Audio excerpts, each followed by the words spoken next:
Amados irmãos, a paz do Senhor. Aqui é Pastor Gedeon Júnior, da Igreja Sede, liderada por nossa pastora Loide Ramos, e estamos juntos hoje vendo Romanos capítulo 10. Veja que interessante.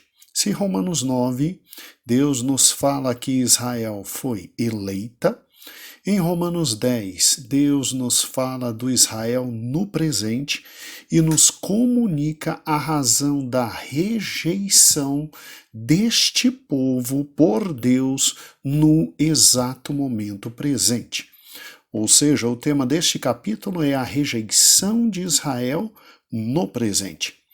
Paulo, então, simplesmente dá continuidade ao tema da justiça apresentado no final do capítulo anterior, e o final do capítulo anterior nos mostra que eles simplesmente rejeitaram a grande rocha, nosso Senhor e Salvador Jesus Cristo. Pense comigo, seria de se imaginar que, como nação, Israel aguardasse, irmãos, com ansiedade a vinda do seu Messias, porque tudo estava preparado e identificado e anunciado desde os séculos passados. Pense, há séculos eles conheciam as profecias do Antigo Testamento e, ao praticarem a lei, eles tinham a noção correta de que sim, o Messias estava vindo. Deus havia procurado no Velho Testamento preparar toda aquela nação, mas quando Jesus Cristo veio, Israel o rejeitou. João 1:11 diz: veio para o que era seu, e os seus não o receberam. Agora, obviamente havia um remanescente fiel em Israel, um povo que realmente aguardava com ansiedade a vinda de Cristo, e quando Cristo veio, identificaram Cristo. Tais como, por exemplo, os dois de Lucas capítulo 2, se não me falha a memória, é isso, Lucas capítulo 2. Os dois personagens, Simeão e Ana. Mas a maioria, irmãos, a maioria dos judeus, quando Cristo veio, não estava preparada para a sua vinda. Daí a rejeição. A rejeição. Muito bem, passemos então à análise de todo Romanos, do capítulo 10 todinho, e a primeira parte da análise será Romanos 10, 1 a 13, aonde Paulo dá os motivos pelos quais Israel foi rejeitado. E o primeiro motivo está na cara, né? Está na cara. Não sentiam necessidade alguma de salvação. Para Israel, só quem necessitava e precisava de salvação eram os gentios. Os judeus, de modo algum, precisavam ser salvos. Daí Jesus, em muitas parábolas, principalmente em duas, a parábola do filho pródigo e do fariseu, ele demonstrou a necessidade de Israel se converter. Lembre-se que Jesus ressaltou o terrível orgulho espiritual na figura do irmão mais velho. Você se lembra da parábola do filho pródigo? O irmão mais velho, ali em Lucas capítulo 15, dos versículos 11 a 32, o irmão mais velho representa esse orgulho espiritual de Israel. E o que se dirá do fariseu? Se lembra Lucas, capítulo 18, de 9 a 14, a parábola do fariseu e do publicano? Israel teria sido, sim, objeto de crítica de Cristo na parábola do fariseu e do publicano. E, obviamente, ali Cristo deixa muito claro, não só ali, mas em várias outras passagens, de que Israel estava cega, Israel estava longe dos caminhos de Deus e que precisava da salvação. E não deu outra. Não deu outro. Quando você pega o final do capítulo 9 e o início do capítulo 10, você vê, infelizmente, que Deus rejeitou o povo amado e eleito dele, porque de forma orgulhosa eles pensavam que não havia necessidade de salvação. E veja que eles possuíam um grande zelo pela lei e pelas coisas de Deus. O versículo 2 de Romanos 10 deixa bem claro isso. Não sei quantos sabem, mas quando Israel voltou do cativeiro da Babilônia para a sua terra, Israel finalmente estava curado de toda a idolatria, E no templo e nas sinagogas locais, adorava-se e servia somente a Deus, o Deus verdadeiro, e se procurava se voltar muito para a lei. Os judeus eram tão zelosos que, entre aspas, irmãos, entre aspas, resolveram aperfeiçoar, entre aspas, a lei de Deus. E quando fizeram isso, criaram as suas tradições e, o pior, acabaram tornando as tradições idênticas à própria lei de Deus. Por isso que Cristo vem e diz que as tradições invalidavam a própria lei de Deus. Está vendo o orgulho desse povo? Ou seja, o zelo desse povo não estava baseado em conhecimento amoroso e submisso de Deus. O zelo desse povo estava simplesmente baseado em orgulho espiritual de quem acredita ser alguma coisa diante do Senhor Todo-Poderoso. Irmãos, infelizmente Israel estava caída e destituída da graça. O terceiro grande motivo, obviamente, era que Israel era orgulhoso e absolutamente hipócrita. O versículo 3 de Romanos 10 diz isso. Israel não conhecia a justiça de Deus. Não porque ninguém nunca lhe tinha falado dela, mas porque se recusou a aprender sobre a justiça de Deus. Veja que há uma ignorância decorrente não da falta de oportunidade, porque Israel teve muitas oportunidades de salvação e de entender a justiça de Deus. Mas havia uma ignorância absolutamente deliberada, uma resistência deliberada e obstinada à verdade. Tanto é que fizeram isso com nosso Senhor e Salvador Jesus Cristo, ou seja, eles se recusaram terminantemente a se sujeitar a Deus, se orgulhavam de suas boas obras, de suas virtudes, do templo, e não desejavam reconhecer seus pecados, nem crer no Salvador. Daí porque, meus irmãos, o versículo 1º, 2º e 3º são consequências imediatas dos versículos 30, 31, 32 e 36 do capítulo 9.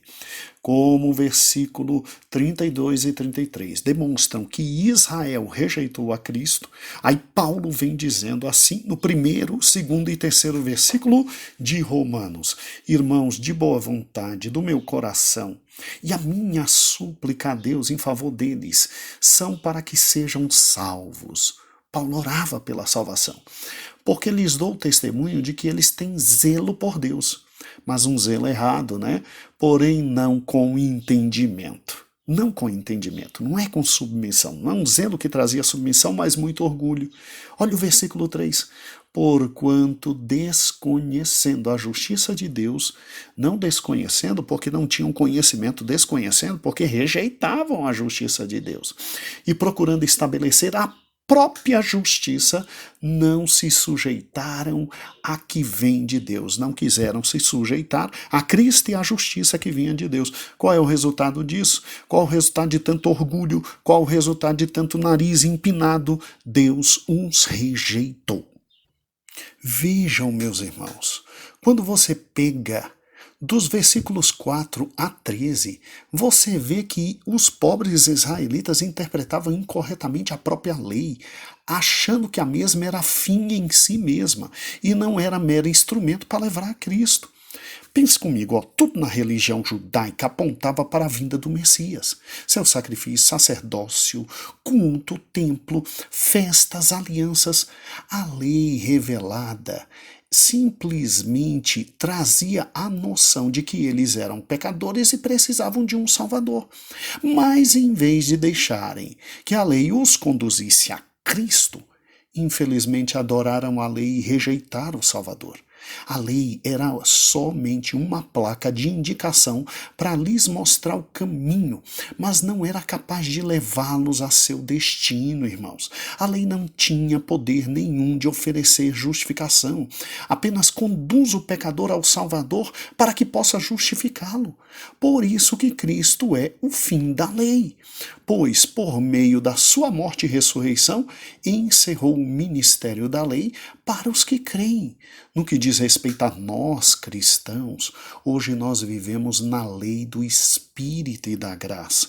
Nós não rejeitamos a lei é santa, é pura, é boa, mas a lei é um aio, um condutor até Cristo.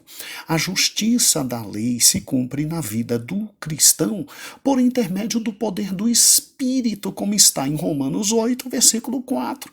Agora, infelizmente, Israel rejeitou tudo isso.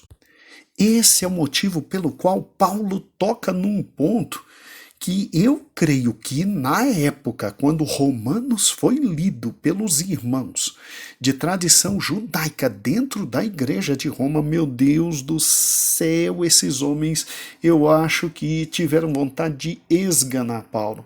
Porque Paulo, ele lá no versículo 5 diz assim: ora, Moisés escreveu que o homem que praticar a justiça decorrente da lei viverá por ela. Aí ele vem, versículo 6, 7 e 8, e no versículo 9 ele vem e diz assim: se com tua boca confessares Jesus como Senhor, e em teu coração creres que Deus o ressuscitou dentre os mortos, serás salvo, porque com o coração se crê para a justiça, com a boca se confessa com respeito da salvação. Porque a Escritura diz: todo aquele que nele crê não será confundido. Ou seja, olha a argumentação de Paulo.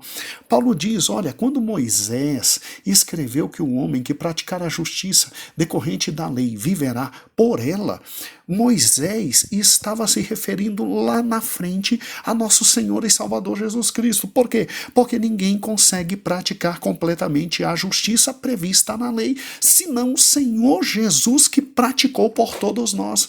Ninguém consegue olhar para os 10 mandamentos judeus e simplesmente consegue praticar todos os 10 mandamentos. Todos estão condenados em razão da lei mostrar que somos absolutamente pecadores.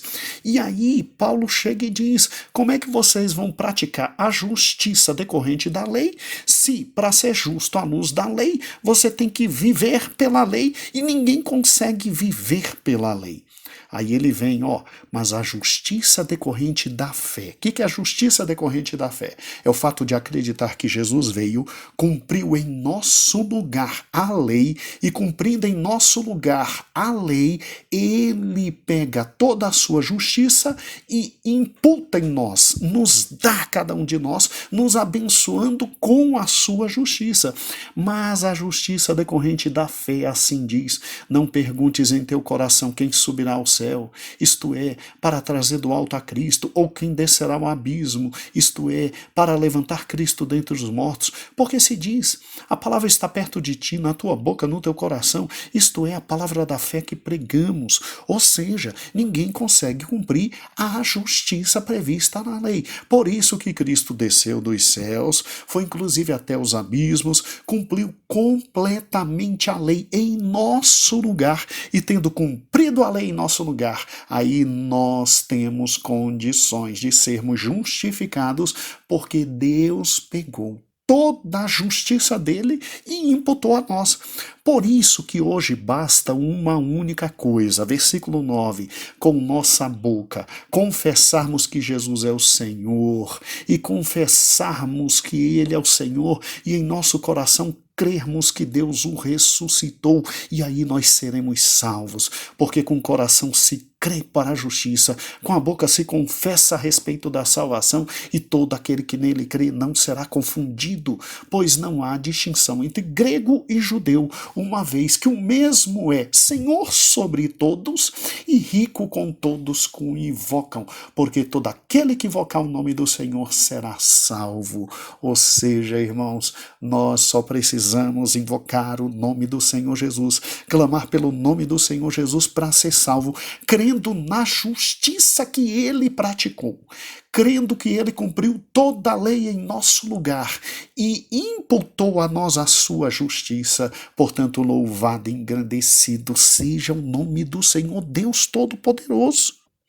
E daí qual é a consequência de simplesmente Israel não ter crido na justiça de Deus? Ou seja, o fato de Deus ter enviado Cristo para em nosso lugar cumprir a lei, e obviamente como ninguém conseguiria cumprir a lei, ele cumpre a lei em nosso lugar, nos livra da escravidão da lei, nos oferece a sua justiça, e todos que acreditam em Cristo são salvos, absolutamente salvos.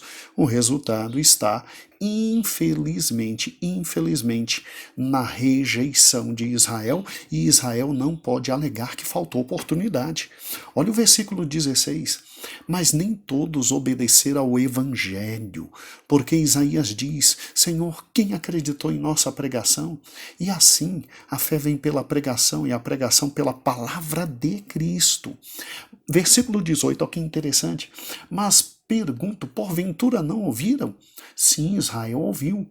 Por toda a terra se fez ouvir a sua voz, e as suas palavras chegou até o confim do mundo. Se a palavra de Deus chegou até os confins do mundo, como é que Israel não ouviu? Aí versículo 19 vaticina: porventura não terá isso chegado ao conhecimento de Israel? Moisés já dizia: eu vos porei ciúmes com um povo que não é nação, e com gente insensata eu vos provocarei a ira. Ou seja, Israel tem conhecimento sim de Cristo, quis abafar esse conhecimento, e qual é a consequência? A mensagem foi levada aos gentios, e nós que acreditamos temos hoje acesso à salvação. Oh, que graça maravilhosa! Quando Israel rejeitou o Messias, Deus enviou o evangelho a nós para que fôssemos salvos. E olha que Moisés previu esse acontecimento, como aqui está escrito. E óbvio, essa passagem foi retirada de Deuteronômio 32, versículo 21. Oh, que Deus grandioso! Agora nós temos o Messias também para nós, e nós somos filhos de Deus. Olha o que diz o versículo 19 e 20. Vos porei ciúmes com um povo que não é nação, e gente insensata eu vos provocarei a ira. E Isaías foi mais além e diz: fui achado pelos que não me procuraram, revelei-me aos que não perguntaram por mim. Não perguntaram por mim. Agora, quanto a Israel, meu Deus, versículo 21 vaticina: todo dia estendia as mãos a um povo rebelde e contradizente. Amados irmãos, Cristo é a pedra de toque. E eu quero encerrar o nosso querido capítulo 10, lembrando aos irmãos que a salvação é por Cristo. E lembrando aos irmãos que basta crermos, falarmos e confessarmos com nossa boca e crermos em nosso coração que Deus ressuscitou e fez Cristo justiça nossa, e nós seremos salvos. Mas eu não posso deixar de aproveitar a oportunidade e deixar com os irmãos a noção do evangelismo. Sim, porque depois que Israel rejeitou e a palavra chegou a nós, nós passamos a ser exatamente luz para o mundo. Ou seja, Israel que era luz, e Deus esperava que essa luz brilhasse e todos viessem a ele. Por intermédio de Israel, rejeitou Cristo. E agora, a luz do mundo somos nós, que refletimos a grande luz do mundo, que é o nosso Senhor Jesus Cristo. Não é? Jesus diz que nós somos a luz. Por isso que é importante o que está no versículo 13, 14 e 15. Irmãos, olha a responsabilidade do evangelismo. Assim diz o versículo 13: todo aquele que invocar o nome do Senhor será salvo. Creia, Deus deseja salvar todos. Eu não estou dizendo que todos serão salvos, mas não há no coração de Deus alegria quando um pecador morre longe do seu caminho. E Deus diz: todos que invocarem o nome do Senhor será salvo, todos que crerem na justiça que Deus manifesta por intermédio de Cristo será salvo. Agora, versículo 14, como é que eles vão crer? Como é que vão invocar se não creram? E como é que vão crer se nada ouviram? E como não ouviram se não há quem pregue? E como pregarão se não forem enviados? Irmãos, o mundo morre, nós já fomos enviados. Ide por todo mundo, pregai o evangelho, fazei discípulos, ensinando todas essas coisas, e estarei convosco todos os dias. Mateus capítulo 28, os últimos versículos. Irmãos, nós já fomos enviados. Abra sua boca, leve o evangelho e deixe que o evangelho, lembre-se, é o poder de Deus, ele transforma. E lembre-se, quão formosos são os pés dos que anunciam as boas novas. Então, preguemos o evangelho, não façamos como Israel, levemos o Senhor Jesus a todas as nações. Deus vos abençoe, até amanhã, a paz do Senhor.